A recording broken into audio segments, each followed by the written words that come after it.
church buildings have been torn down or burned. Most of the mission movement that we hear about in Christianity talks about martyrs of times gone by. But Graham and Gladys actually experienced something in our own lifetime. To know that this kind of pressure, this kind of persecution still happens, and is of course still happening today, even more so, is important and needs to be challenged.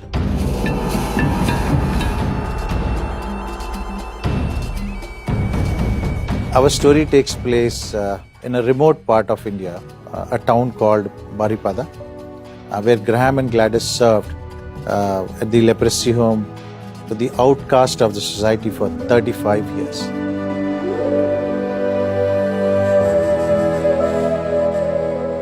I was just really moved by their story and by the dedication of their life and how they really, their whole life was dedicated to coming and serving others. And so that was something for me that was so positive in reading that script and seeing what they had gone through.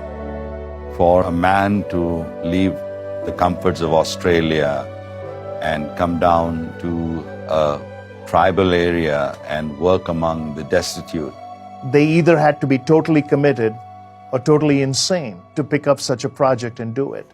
Now, when you do that, people are automatically, it's part of human nature, going to doubt your motive.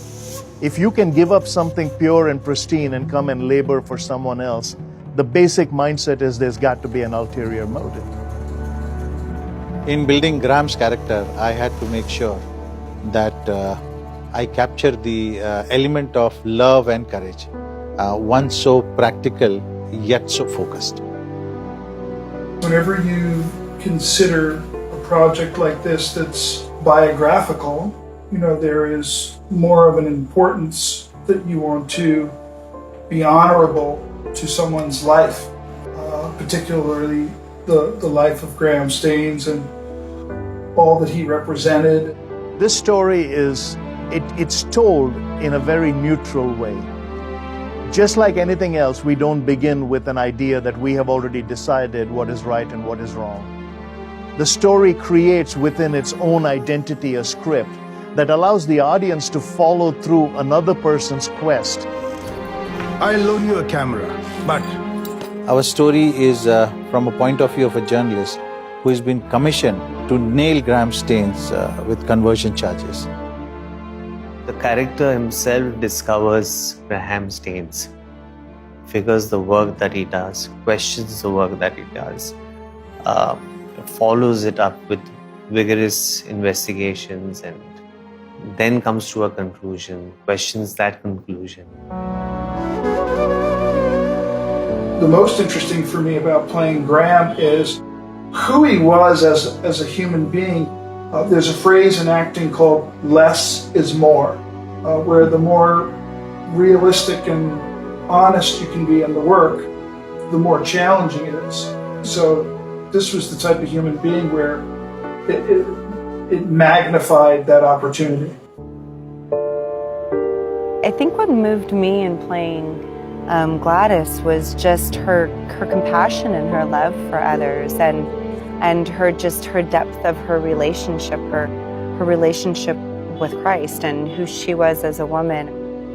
And the moment that I felt like I walked onto set and really walked into the character of Gladys, there was this real transformation in that character. It's the story of love, it's a story of forgiveness. We know Gladys forgave the perpetrators. I wouldn't imagine anything worse could happen to a human being, and then to be able to have the strength to forgive someone.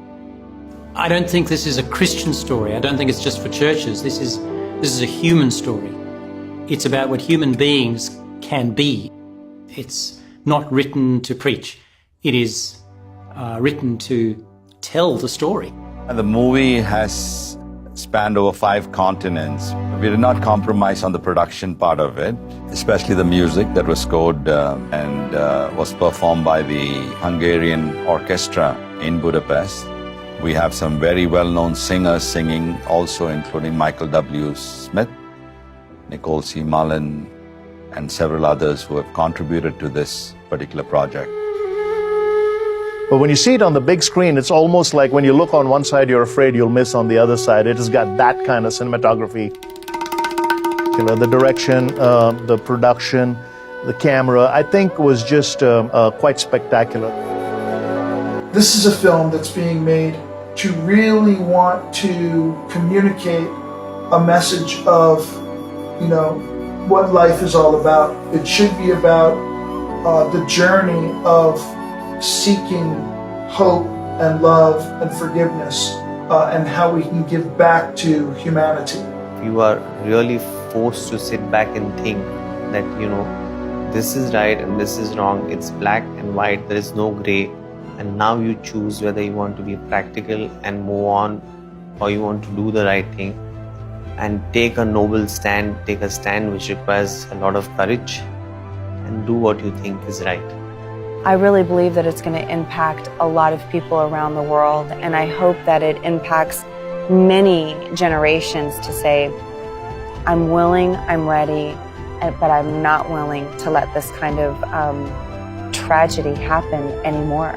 So one of my hopes for the story is that people who are being persecuted for whatever reason will take courage, that they will be encouraged by Gladys's stand, by her reactions.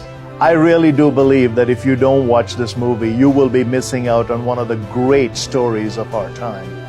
It will fill you with hope. It will excite you to no end to realize that good in this world has continued and bad in this world will always try to fight it, but good will always prevail. This is Hope 101. You need it. Trust me.